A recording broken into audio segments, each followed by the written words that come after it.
I'm Andrew Eccles. I'm based in the School of Social Work and Social Policy at the University of Strathclyde in United Kingdom.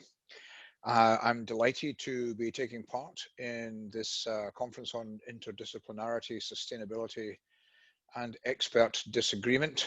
I've been interested in interdisciplinarity for a good deal of my life of teaching and research, and I think it's fair to say had my fair share of expert disagreement in the process. I would be particularly happy to be in Norway, but unfortunately that's not possible due to circumstance, and so we're relying on the technologies to see us through.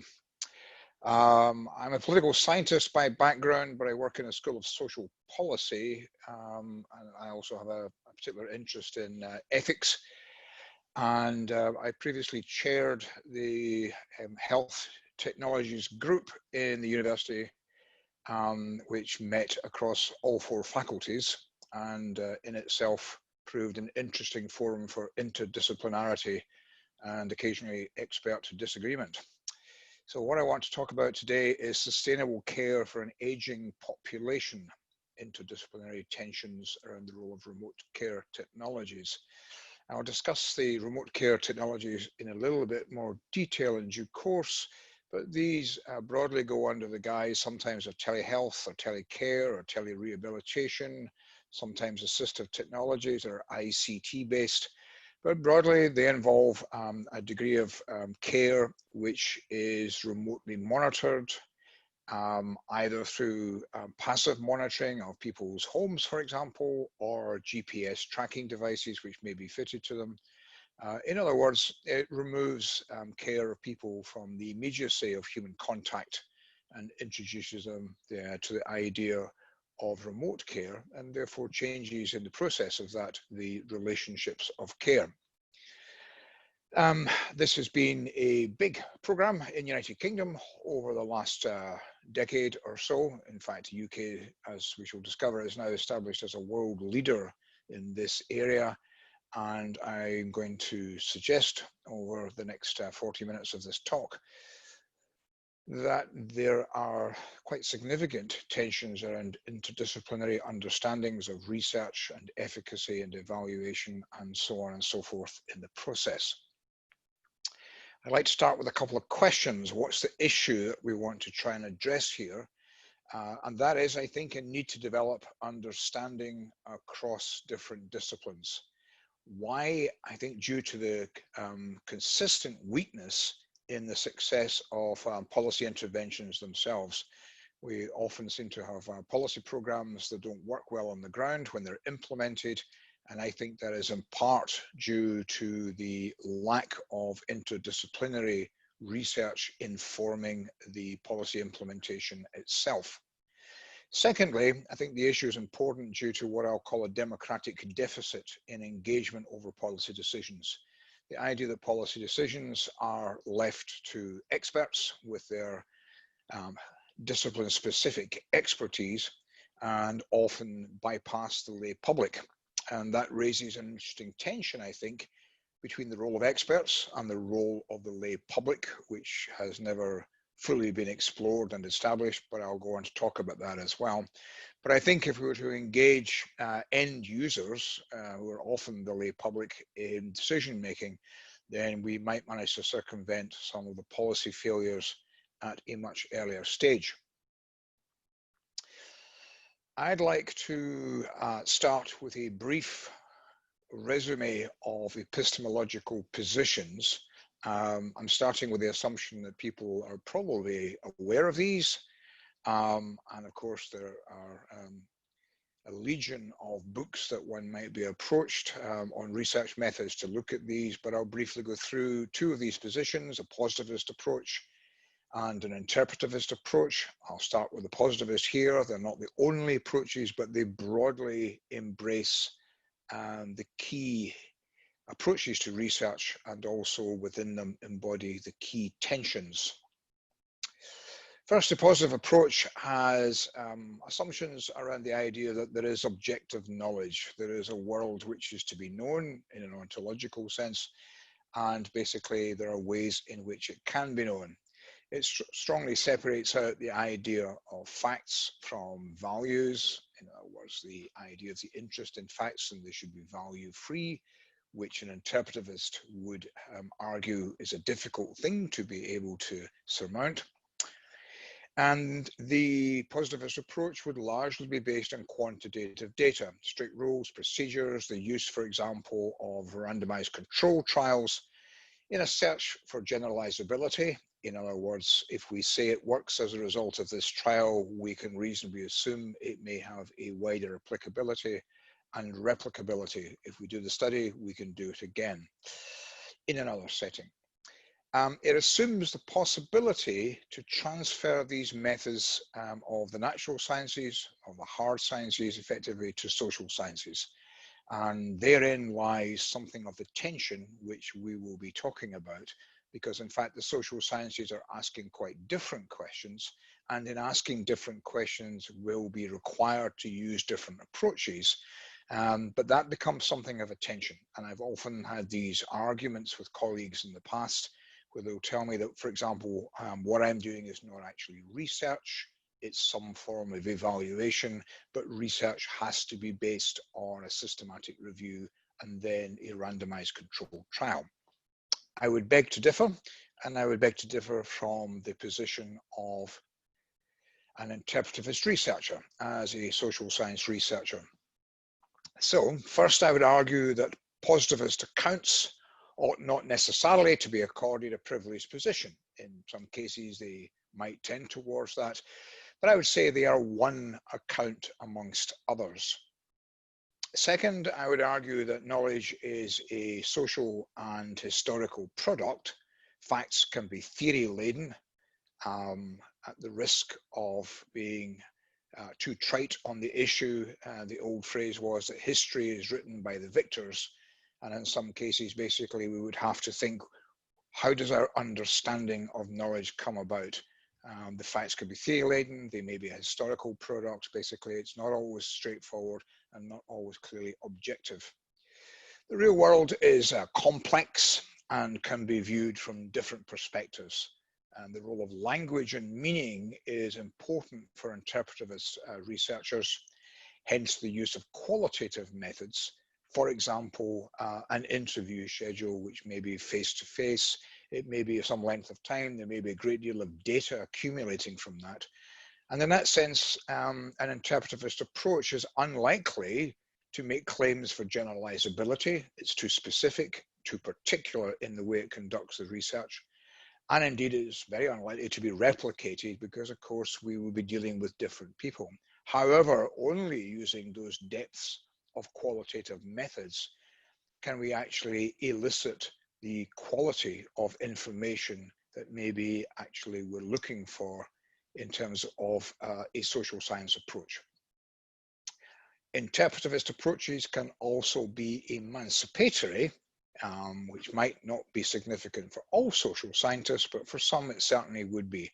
And by emancipatory, I would mean it gives voice to groups of people who are often rather excluded from the research process and whose voices tend not to be heard. So the emancipatory role would be allowing a space for that voice to be given and included within, for example, the policy process. Now, that's a pretty brief run through what are the two big positions, if you like, within an epistemological approaches. And I'm going to move on to another aspect which may be very familiar to people, which is the so-called hierarchy of evidence. Often in the shape of a triangle. Here we've got it in the shape of a pyramid, which stands out a little bit more. And we can see classically at the top, systematic reviews, meta-analysis, followed by randomized controlled trials, followed by quasi-experiments with a control group. And at the bottom, basically holding up the pyramid would be case studies, surveys, and indeed qualitative research according to this particular one. Qualitative sometimes sits slightly above that, sometimes in that position. And that's a fairly standard hierarchy of evidence which we can find in many textbooks, and often I simply took this off the web because I thought it was a very interesting and current example. And the reason I found it interesting, it was produced by an organization called the Global Wellness Institute. I haven't heard of this institute before, but it sprung to mind because it was cautioning industry and consumers to sift fact from fiction when it comes to immunity boosting claims for coronavirus. And what struck me about this was that despite the fact we have no systematic reviews, meta-analysis, or indeed randomized controlled trials about coronavirus, COVID-19, if you prefer that phrase, nonetheless, the hierarchy of evidence diagram was included in the article itself. And therefore, it does raise questions about, given the fact that we're simply dealing with a lot of qualitative research and occasional case studies at the moment to try and understand coronavirus, it does beg the question why the diagram would be in there at all. And I would suggest that ideally, we would like to use all these different approaches to understand issues, not just a randomized controlled trial around coronavirus at some stage, if that was indeed possible in terms of, for example, some trial drugs, but also the qualitative research of how people experience the idea of both taking the drugs or experiencing this particular virus itself, or how it might have changed their lives, or the way in which it changes the lives of people who are being cared for, and so on and so forth. So it is somewhat ironic that in an era in which we're scrabbling around at level 5 in terms of an evidence approach to try and deal with coronavirus, we should rather unthinkingly in this item reflect the old trope about the hierarchy of evidence. I want to move on to some of the tensions we now start to have between the methods employed by positivists, for example, randomized control trials, and the kind of methods that might be employed by qualitative researchers. There is a suspicion, I think, of non-randomized control based research, largely around questions of validity. And again, it's an argument I've had in the past where people would say, well, there is only one really proper method, which is meta-reviews of RCTs, or indeed the randomized control trial itself. And a lot of this centers on this notion of validity. But in fact, that from a social science perspective is looking at the wrong angle. Social scientists, for example, might talk about rigor. They might talk about trustworthiness of the process and rigor in data collection and data analysis, rather than necessarily talk about validity, because if the trial is not to be generalizable, then the trial would certainly be valid in its own setting in terms of what it found. But the claims beyond that wouldn't necessarily be making claims for validity in other settings. So it seems to me to be asking the wrong question, or forcing social sciences into a defensive position, when in fact the kind of research that is done by social scientists moves in a quite different direction. I think also there are limitations in randomized controlled trials in addressing research. Frankly, randomized controlled trials cannot answer most of the questions that social scientists are interested in asking. And those questions might include, for example, the more phenomenological approach of understanding how people experienced a particular intervention, how their life changed, what meaning they as individuals made of a particular process. And in that sense, that will not be answered by a randomized controlled trial. And so often when I have discussions around the use of RCTs and the questions of validity in social sciences, I will repose the question to people coming from a hard science perspective. And I would say, how would you propose to answer the questions that social scientists are asking? If you can't use the methods that you're most familiar with, or indeed the ones that you think confer validity, then how would you proceed? So basically, we have to have different research methods for different approaches, but also for different audiences. How do we engage with each other's research? When I sat on a committee with bioengineers pulling together a research project, I offered to give a paper on an issue. It was actually precisely on the discussion today on care technologies, and I said I would talk about it from a social science perspective, drawing on qualitative research. And the chair of the meeting said that will be like an afternoon on magic mushrooms. Now, apart from my immediate quip, which would be it's probably going to be nowhere near as much fun, it does raise the question of why someone chairing a meeting in a multidisciplinary audience, funny though it was at the time, would think it reasonable to assume that a social science approach would be incomprehensible or somehow lacking in clarity or somehow taking us out into a space that would make us uncomfortable or at the very least different in terms of our perception of how the world works. So I think it's an interesting way of looking at it, the non-comprehension from some traditions of others' research. And indeed, I'll go further and suggest that it's not just non-comprehension, but it's an unwillingness to engage from some sections of the hard sciences, not all by any means, but some sections of the hard sciences, precisely because the research being undertaken by social scientists is not using a randomized controlled trial.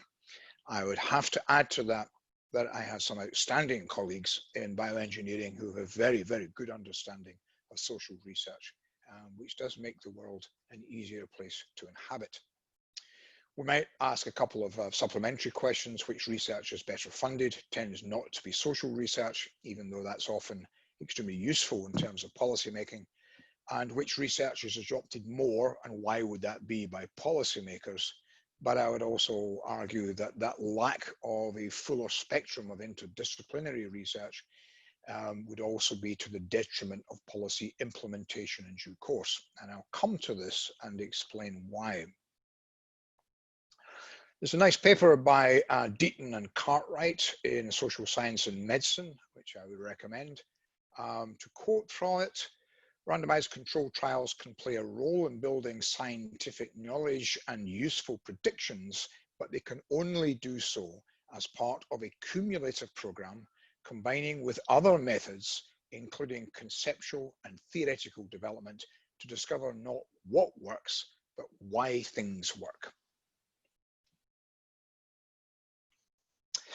Now, I think part of this lack of trust, of these tensions across disciplines, are not only detrimental in terms of pulling together an agenda for policy making, I think they are also a threat to the social sciences, and I think that is unfortunate. I say that not just as a social scientist, but also because I would like to see better policy making.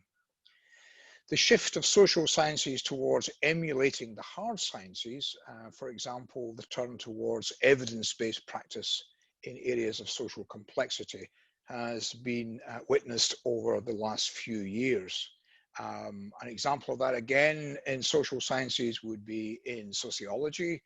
Papers published in sociology journals in the United States would tend to have a bias towards quantitative analysis, because again, it's borrowing from the hard science tradition or expected to be seen by hard scientists in order that hard scientists can make sense of this. And I think that's detrimental to social science. Indeed, evidence-based practice again is borrowing in the idea there must be evidence, whereas social scientists are also interested, for example, in terms of how people work and engage with social complexity in wisdom and knowledge. These things are less able to be measured than simply evidence. Social sciences are asking, therefore, different questions to find out different things. And so the approach of the hard sciences from a more positivist perspective simply is not appropriate. It wouldn't work. And therefore, we have to accept that there are simply different ways in which we use different methods to be able to address different questions. Fleischberg's book, Making Social Science Matter, Why Social Inquiry Fails and How It Can Succeed Again, is a wonderful exploration of precisely these complexities and the way in which social science ought not simply to be emulating the hard sciences, but plough its own field effectively by saying, these are the questions we want to answer, and these are the methods we will be required to use to do so. There are also cultural tensions across the disciplines. For example, since I'm going to draw on technologies, in how technologies are received. For example, there may be an agreement amongst technologists that these technologists will improve people's lives, that they will lead to progress. There is often a narrative amongst technology studies about the idea that they will make life better and improve things. But of course, the transformation, for example, of work processes offer actually a threat to stability via new technologies. In my own job, I'm under more pressure than I seem to remember in previous years to publish more and faster. I certainly have students that seem to be switched on 24 hours a day and possibly expect me also to be switched on 24 hours a day, which I'm not. And therefore the world has been accelerated by these technologies. But for me, the problem with the accelerated world is a lack of space for reflection, a lack of space for consideration, a lack of space for the long walk in which we just think through problems, because more and more has become task-oriented. Technologies may also change relationships, for example, in care, in the increased use of, as we're about to discuss, remote care technologies. So indeed, if we replace human care with a technology-based care, which is happening, for example, then the relationship that the service user has is no longer with the human being, but is with the technology, and the technology mediates that relationship between the end user and the person, for example, who's reading the data that is being provided by the technology, who may be sitting in a remote control center many miles distant. So the interesting question, in terms of cultural tension, would be who decides the parameters whereby these questions can get asked and the public can challenge expertise. A couple of very fine chapters by Frank Fisher in Democracy and Expertise would be a very good starting point for precisely that discussion.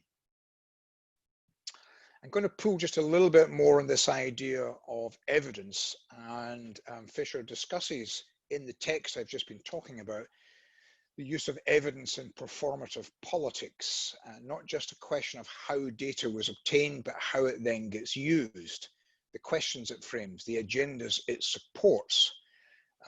Anyone from the United Kingdom who's watching this may be thinking about the COVID-19 daily briefings by government ministers, in which, for example, for a number of weeks, there was comparative data of the mortality rate presumed to be as a result of COVID-19 within the United Kingdom compared to other European countries. And suddenly that data was no longer presented at these press conferences. Now, it's a moot point about why, but I think it would be fair to speculate that the comparative data reached a stage where it no longer made the United Kingdom strategy look advisable. I'm going to give you another example, the mathematical modeling of riots, which I want to pick up on from a very illuminating session by a mathematician from University College London at a research methods conference in Oxford some years back. Actually coincided very closely with a number of riots which had taken place within London proximate to the time of the paper being given. And what this academic had done in a very precise way was to have a mathematical modeling, predictive modeling of riots, who was likely to engage in them, where they would come from, how long they might participate in these. And they actually were able then empirically to test this against a number of riots that did take place, which proved in fact remarkably predictably accurate. The interest for me as a social scientist was in fact the social profile of those who were deemed to be engaging in the rioting, their social position, their employment status, their housing status, their access to social capital, various other aspects for which we also have indicators. So for me, the question would be, should we be thinking about whether or not we then address some of the underlying conditions of those people who felt that they wanted to riot. In other words, if we address the social conditions, could we lessen the propensity for people to riot? And the person giving the paper said, that's a political question and I'm a mathematician, so I don't go there. My follow-up question towards the end of the session was on what have you done with this data? To which the person who gave the paper said, we've given it to the Metropolitan Police Force in London. I think that is a political decision, whatever a mathematician would like to tell me. So I now want to move to the study on remote care technologies. And what I'm going to draw on is what I'll basically broadly call 3 frames for analysis from what I've talked about up until this point, which can be engaged in the following discussion. So if you like, these are 3 things to bear in mind, 3 frames, 3 lenses on which to approach some of the subsequent discussion. And these are the areas I think might be worth considering: the dominance of and often deference to a particular epistemological position in policy making. Secondly, the influence of this epistemological position in framing the evaluation of outcomes. And third, the technical rational depoliticization of policy as a political process. And what I mean by that is the way in which policymaking is essentially a political process. Politicians make decisions to do things. They then basically have policy drawn up. And by using that expert, technical, rational approach of particular ways of looking at research issues, for example, the use of randomized controlled trials, the use of data, quantitative approaches, and by rather marginalizing the social science approaches, it tends to depoliticize policy. But policy is a political process, but it tends to move it in towards that era or that of technical rational decision making rather than actually thinking of it politically. So the problem to be discussed here is the sustainable care for an aging population. I've talked briefly about remote care technologies. These are technologies that have been developed to continue care in situ. In other words, largely for people to remain in their own homes rather than move into, for example, a more protective environment of residential care homes. It allows people to continue to live on their own in many cases, which appears to be a preference. But of course, that preference may be informed by the often rather poor experience that people might have in care homes. And these technologies basically started off in the first generation as quite simple detectors, smoke detectors, flood detectors, pendant alarms that people would wear around their necks if they felt a degree of vulnerability, which they could press for help. But they quite rapidly developed into a second generation of passive detectors in people's houses. So these might involve, for example, around 30 sensors placed around someone's house in various parts of the building, and then a control center would observe the behavior of the person living in the house and would develop a sense of their pattern of life. And if that pattern of life basically was subject to a deviation, a significant deviation, then it might trigger one of the sensors and an inquiry from the control center into whether or not the person who was living in these circumstances was doing okay, or if it requires some assistance or help. And that raises a really interesting question about the idea of the way in which individuals are then being fitted to meet the needs of the technologies rather than necessarily to be able to live their lives on a more ad hoc basis as they may see fit. Finally, there are significant interdisciplinary tensions in understanding and evaluating the role of these care technologies. And I've addressed some of these issues in a recent paper in Aging in Society. Although what I'm also doing in that paper is trying to understand the remarkable adoption of these within the United Kingdom and adherence to and rapidity of development of these as a policy within the United Kingdom.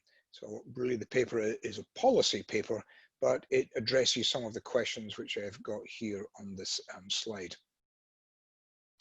So I'll start with the policy underpinning, going back to 2004. The Audit Commission, which was the guardian of public finances in the United Kingdom, introduced a paper called Implementing Telecare, in which it reviewed the benefits and cost savings. It called these, or potential cost savings, it called these this a tantalizing opportunity. And it went on further. It makes economic sense wherever possible to substitute assistive technologies for human effort. And embraced within that whole broad spectrum of assistive technologies would be, for example, some of these remote care technologies. And that's a very bold claim to make because it's a kind of technical rational claim. It basically says, why wouldn't we, where we can use these technologies, substitute them for human effort in terms certainly of the cost savings that might accrue. But it does raise, of course, a lot of questions about the fact we would need to do a substantial amount of work in understanding what happens to how people experience their care if we remove the element of human effort. Now, what's interesting about the United Kingdom is that this speculative comment, it's a tantalizing opportunity, rapidly became policy writ large. In other words, very rapidly soon got adopted as a policy framework. Remote care technologies would engender cost savings and they would enhance quality of life. And these claims were specifically laid out within government policy documents after the Audit Commission produced its report, and policy got introduced subsequent to 2006. This meant that within a short period of time, certainly within 5 or 6 years, the United Kingdom was being singled out by the European Commission for playing a world-leading role in digital care technologies. I'd like to introduce a view from abroad. This is the work of Jeanette Poles, Dick Willems, publishing in Sociology of Health and Illness. And they're interested in what's happening in the United Kingdom. To quote, "The dubious status of promises and the unpredictable processes of domestication of technologies that are so hard to trap with standard research methods make implementing telecare technologies on a large scale and on a top-down basis, as is done in the United Kingdom, a hazardous investment." And really the nature of what they're saying is, unless you broaden out the scope of the research understanding of how these technologies actually impact with the people they are intended to engage with, then pushing forward with a policy on such a top-down basis, in other words, government saying this is how it is going to be, as was being done in the UK, is likely to be problematic. And the specific hazards which they were alluding to have indeed emerged in the process of the policy. There has been very limited research on how users actually interact with these technologies and of how benefits, for example, allowing people to remain in their own homes, in situ, in other words, outweigh potential costs. For example, the potential for isolation in the absence of human care, the fairly widespread non-use of technologies, either not explained properly, or people not feeling they want to use them, or people feeling that these technologies identify them as being somehow vulnerable, all of which has come out within the qualitative research. Their time-limited utility as user circumstances change, particularly applicable, for example, with people with the onset of dementia, whose circumstances may change rapidly, and yet who may not be subject to rapid review in terms of the utility of the technologies, and their interoperability in cases of multiple morbidities. In other words, where people have multiple conditions and multiple illnesses, the technologies simply don't connect well together, don't talk to each other, and don't function in the way that would be ideal. Thus, there is a need to understand better the experiences of different users. These may be end users, but also carers and indeed frontline practitioners who interpret data generated by these technologies. And that is the approach that's been taken, for example, in the Netherlands, where Pauls and Willems are writing from, but also actually in Norway, where there's a lot of qualitative studies of how people engage with technologies have taken place. Now, I want to give an example of how these different approaches might be illustrated. And this is a discourse analysis looking at publications from different disciplines reviewing these care technologies. And this was carried out by Trish Greenhalgh and her colleagues and is in the BMJ. There's a reference at the bottom. And they use three broad categories: modernist, by which they tend to mean the technologists, technology experts, people with a very rational way of thinking. We need a rational solution to these problems. Change managers, who may be, for example, engaged in government in order to try and facilitate the use of these technologies. And what they broadly call a humanist perspective, which would be people who are interested in the user experiences. And I'll leave those of you who are looking at this to have a look at this slide in more detail if you wish, or indeed better still go to the original publication. But there's some interesting things start to emerge here. So this is a discourse analysis. So we're looking at various publications from these particular different types of disciplines. And we can see that the modernists are looking at rational solutions. They include words about like technological progress, cost effectiveness, efficiency.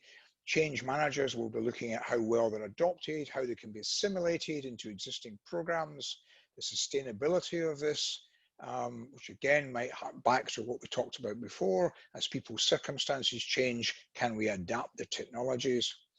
And from a more social science perspective, then the research and indeed the discussion in the discourse analysis of social science research was around people's experiences, their relationships with these technologies. Research design, randomized controlled trial, often appeared within the modernist discourse. Case studies, studies explaining barriers to change occurred within the change management discourse. But in the humanist discourse, we had much more in terms of interviews, understanding the individual's perspective, a more phenomenological approach. And then basically we have, what are we looking for in terms of what happens with the outcomes of these different types of discussion in different research disciplines? Admission rates, effect sizes, accounts of change, or indeed the barriers to change.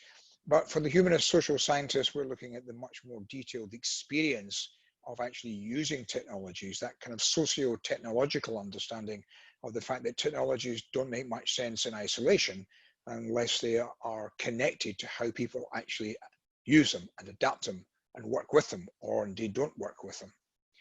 And then we have some of the assumed characteristics of technologies, again, based on the discourse within the publications that were reviewed: smart, reliable, seamless, some of the practicalities, some of the assumed utilities.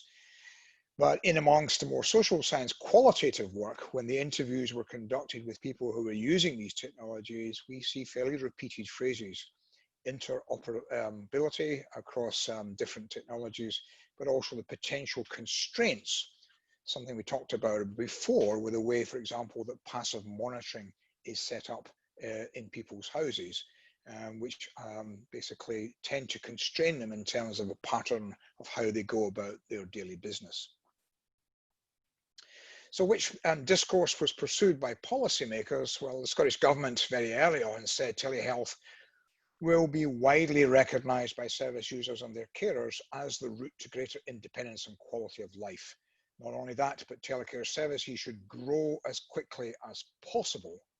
So these were statements of intent before any evidence was effectively produced, which might be able to underpin or challenge, validate, or whatever these statements. So we set up a discourse, we set up an agenda at a very early stage in which we say will be widely recognized. The Tunstall Corporation was the world's largest corporation at that point in terms of the production and delivery of these types of remote care devices and indeed other forms of assistive technologies. They talked about telecare offering a solution to the demographic time bomb, which was basically the increase in number of older people. But that is a notion of a demographic time bomb has been contested, and it's certainly been contested by social scientists. Nonetheless, Tunstall became an official partner of the Scottish Government in this policy process. Indeed, its logo appeared on official government documents and publications. How did the research on remote care technologies proceed? Well, it proceeded on the basis of a randomized controlled trial, which is not a surprise in some ways because there is a particular community which would have to be dealt with in terms of producing research. And that community might be people in the medical field or in the hard sciences or technologists, and they will be looking for a randomized controlled trial because that is the approach they would expect to see used. Those of us who are social scientists basically said a randomized controlled trial will be very limited in what it's able to tell you, not least because of the number of variables involved in actually dealing with service users who may be actually engaging with these technologies. Nonetheless, it went ahead. It was funded by the UK government to a cost of £31 million. $61 million. It really effectively got up and running by about 2008, 2009. And this project variously involved a randomized controlled trial of 6,191 users of telehealth and telecare across 3 sites in England, data collection over 12 months and analysis over a further 12. The findings were published in the British Medical Journal. There's the original reference, if it's of interest. 2 quotes, which seem to me to sum up reasonably the findings. The findings suggest that claims for potentially salutary or deleterious effects of telehealth are unfounded for most patients. Telehealth should not be introduced with the aim of improving quality of life or psychological outcomes. And these claims are being made on the basis of the evidence they receive from the randomized controlled trial. Of course, the issue would be that the randomized controlled trial can only do so much in terms of its inquiry, that it may be for some people, in some circumstances, these remote care technologies were particularly useful, but the randomized controlled trial is not going to be able to drill down and find out what these circumstances might be. The Parliamentary Office of Science and Technology in 2014 did a summary of the whole system demonstrator. The results of the whole system demonstrator telecare trial were published in February 2013 and showed no statistically significant reduction in health or social care use between the telecare and non-telecare groups. The results of the economic evaluation were published in March 2013 and showed that telehealth was not cost effective at the scale implemented in the trial. Indeed, it also made reference to the fact that the scale would have to be very significantly greater than was the case in the United Kingdom at that particular point. Headline findings of reductions in accident and emergency visits, selective admissions, costs were not found to be statistically significant. However, the politics of the research on these remote care technologies then came to the fore. United Kingdom Prime Minister David Cameron spoke at the Financial Times Global Pharmaceutical and Biotechnology Conference. Note the date, December 2011, which was before the results were published. He said, "We've trialed it, it's been a huge success, and now we're on a drive to roll this out nationwide. And this is not just a good healthcare story, it's going to put us miles ahead of other countries commercially too."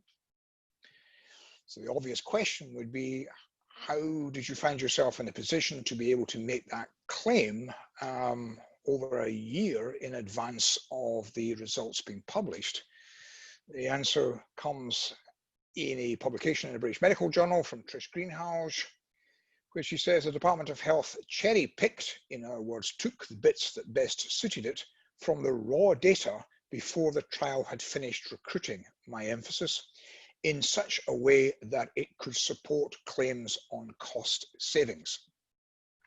So we will return to this at the end, this idea of the fact it's not just about different disciplinary approaches. What we must remember also is the idea of the politics of how research, whatever tradition it might be coming from, gets used in policy-making circles. So what research accounts are missing here? Well, Mark Robertson Milligan say there is an ethical and democratic deficit in this field, which has arisen due to a proliferation in research and development of advanced care technologies that has not been accompanied by sufficient consideration of their social context. That was written in 2009, and at that stage there was very little in the way of social science research being done, indeed funded, around the idea of the impact of these care technologies. Now, it was to happen at a later stage, but not until the whole system demonstrator had effectively produced its results, on the basis of which, regardless of the actual results, a major program of expansion, pretty much along the lines of what David Cameron as Prime Minister was arguing should happen, was rolled out. So we do have qualitative research, but the lag between the qualitative research results and the fact that the program is pushing on apace without taking these into regard is probably the most significant aspect of this ethical and democratic deficit. Mort Robertson Callan note also that the public space for debate about the desirability of these technologies, their implications for care relationships and aspects of privacy, largely sits outside the realm of parameters set by experts, often experts from a field in technology. These tensions tend to be muted, I would argue, by a mutually reinforcing discourse among technology companies, government, some academic research, in which these wider social tensions are often not openly addressed. Back to Trish Greenhalgh and others. They argued, with few exceptions, the current generation of assisted living technologies does not assist people to live with illness. Technology providers need to move beyond the goal of representing technology users informationally. For example, that is, as biometric data. A radical revision of assistive technology design policy may be needed. That research finding came on the back of a large-scale phenomenological method used to understand how people interacted with technologies, how they used technologies, whether or not the technologies actually did what they were expected to do. But again, by this time, the whole policy pushing forward technology use is moving on apace. So we have a gap effectively between the technical view of the promise of technologies, the actual experience of the technologies, and the policy program. Mort Robertson Callan did research on the interesting question of appropriate use of remote care technologies, in which care managers deemed some uses of care technologies to be inappropriate. A classic example would be people living in isolation, people might be feeling lonely. They know how to trigger the research such that they will receive a call from a call center to ask if they're okay. In other words, what they're looking for is some degree of human interaction, and they know that the process will be able to trigger this.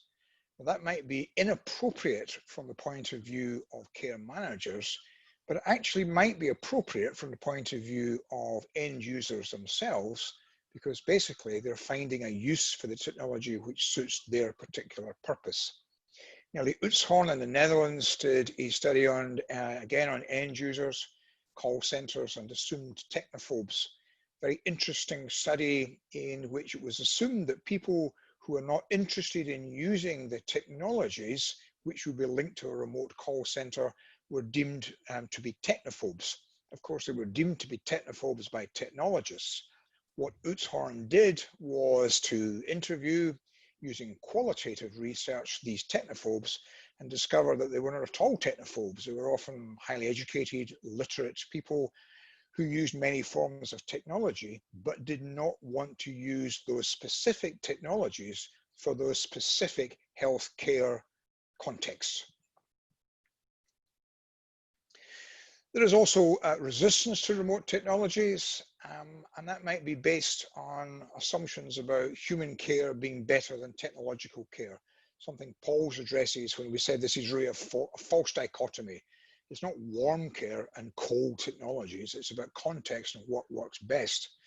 But there may in fact be resistance. I've discovered this in my own research interviewing frontline workers, because frontline workers variously may feel that technologies are beneficial and preferable to human care, but other people may feel quite the opposite, and that human care can never be replaced adequately by technological care. So we may have a resistance around an understanding of the ideas of technological care and human care. There might also be resistance by care workers themselves in thinking around and assessing for very useful forms of technological care as a way of protecting employment in areas that might be particularly disadvantaged. So again, there may be resistance, but the resistance can only really be understood by using some degree of qualitative research in addition to the other approaches which were being funded and employed up until that point. I want to go back to Paul's and Willem's comment about the British approach, which would not capture issues the issues wouldn't be trapped by standard research methods. In other words, the issues will appear which don't easily fit with standardized research methods. And there are a couple of tensions arise specifically from this. Drawing again on the Greenshaw's work, what they discovered was that remote care technologies ought to be specifically tailored to the individual end user needs. But market success will depend on scale of delivery, which will prioritize standardization. If we want to produce products which are really specifically tailored to individual end user needs, then basically you're not going to have the market saturation that you would have if you were able to standardize them. End users of remote care technologies often lack capacity and decision making. For example, they may have forms of dementia or cognitive disability, who then takes on the complexities of engagement with the end user. And you may say that carers often do, which they do, take on decision making over the use of technologies, but the interests of carers, who might also be users because they might also be interpreting the data, and end users are not necessarily compatible. Carers might find the idea of introducing some form of monitoring technology an absolute blessing from their own perspective, but it might not be from the point of view of the end user who is being remotely monitored. Telecare technologies reconfigure the meaning of care in new and unpredictable ways, which may be problematic for frontline care practitioners. These problems from reconfigure care often specific to individual professions. So things might be viewed differently by health workers or by social workers or social care workers. Men and women might view things differently in terms of where their perspective, for example, about utilities of technologies come from. And on a small scale qualitative research, these issues have precisely been rehearsed by the participants. There might also be an issue about security of tenure. If someone's an insecure tenure in a care work, which is often the case, they may be unwilling to challenge the decisions being made by care managers. And indeed, a younger generation of care workers and health workers may have unreasonable assumptions about just how far an older generation may be willing to engage with technologies. Often they are, but quite often they're not. The final point in this theme is around the complexity for frontline practitioners.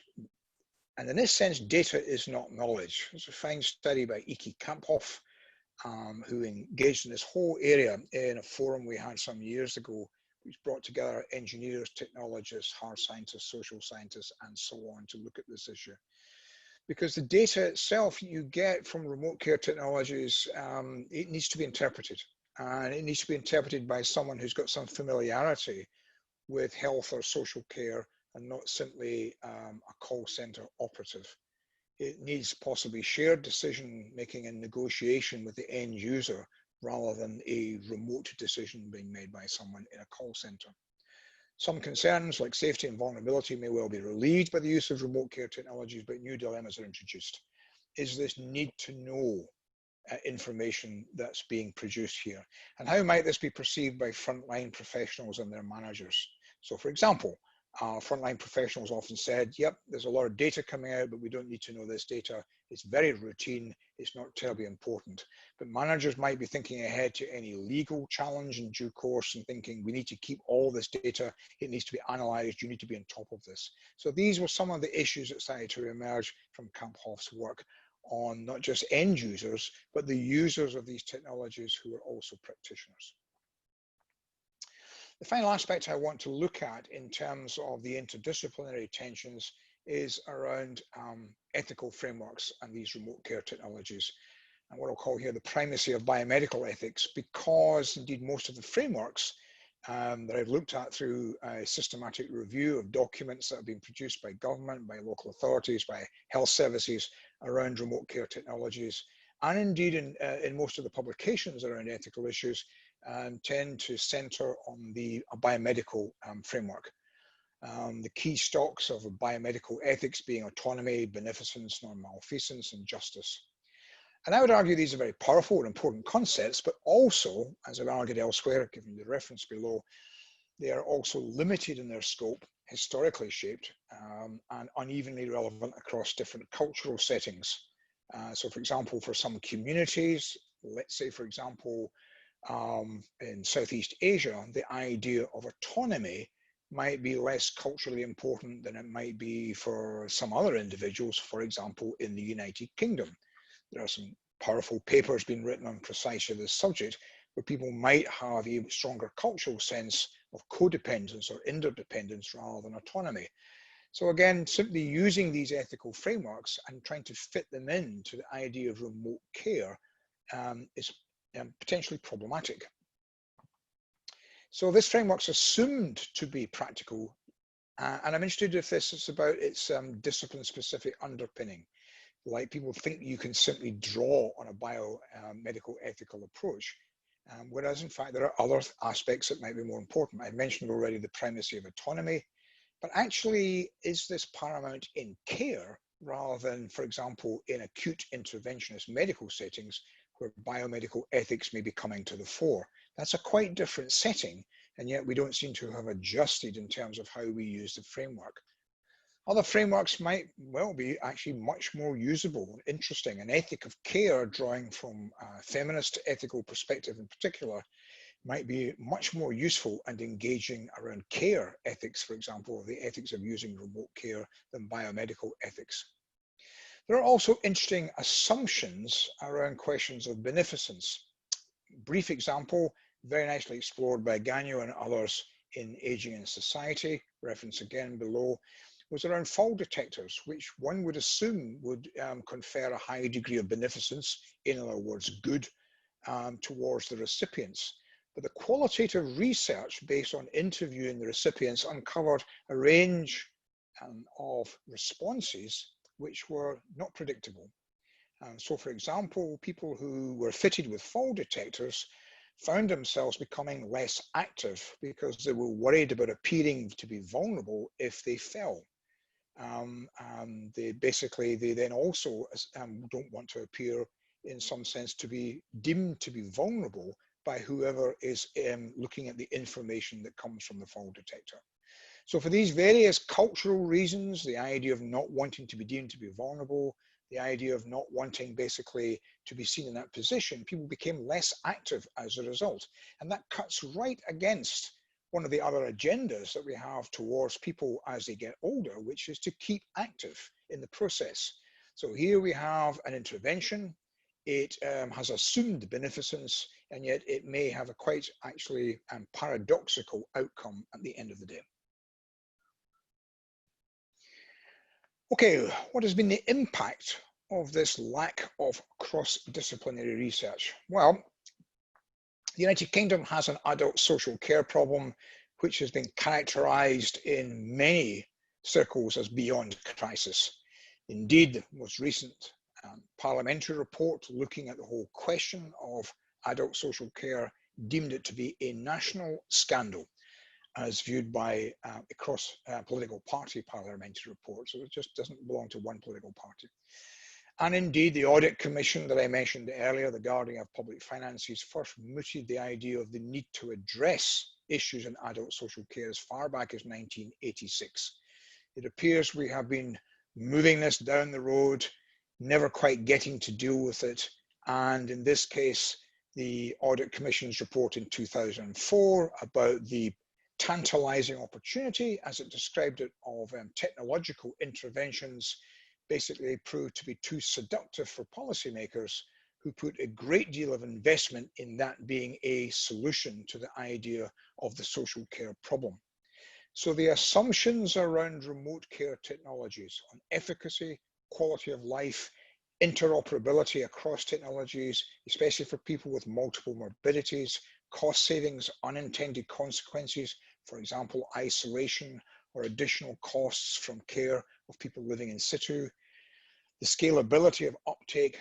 So many of these have effectively been misjudged, and in part misjudged because we didn't have the full engagement of lots of different research disciplines in the process of trying to do some evaluation in advance of the whole project being rolled out.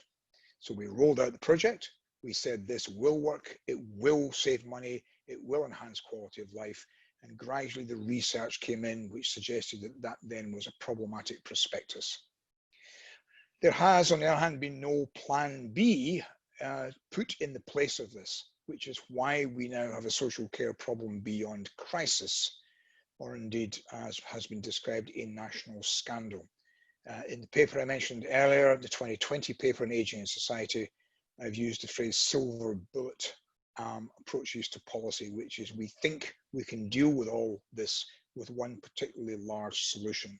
And yet the UK is still going down this route as of last year.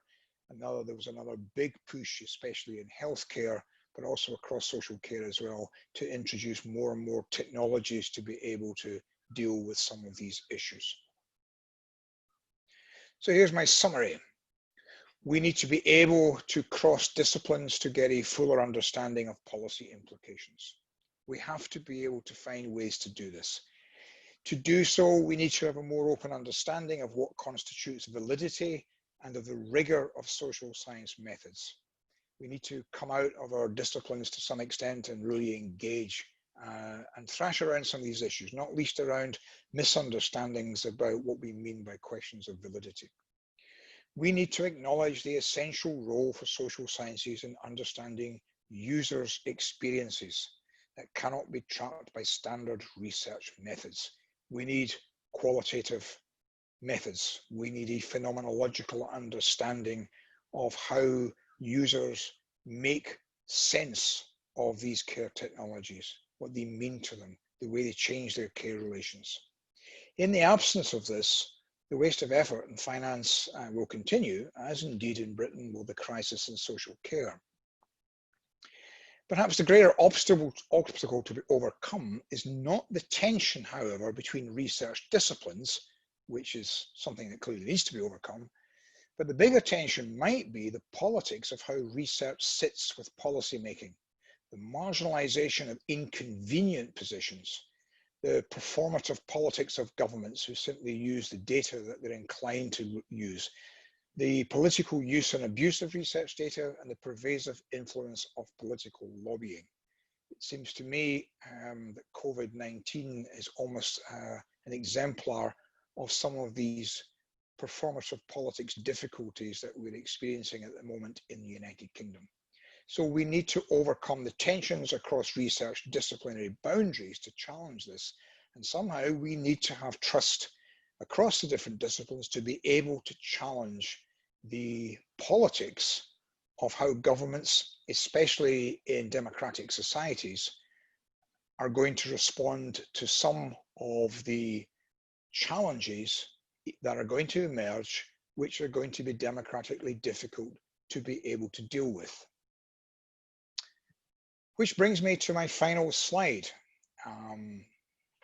Light-hearted on the one hand, but ironically not very on the other. small cartoon on the challenges of COVID-19, where two scientists, neither of whom look anything like me, so I'm not quite sure what a social scientist is supposed to look like. One says to the other, "I'll be happy when this is over," observing the flattening of the COVID-19 curve. And there we have emerging behind climate change. Thanks for your time in listening. I'd be happy to engage further with this if there's questions or indeed any comments and points that you may have. Thank you.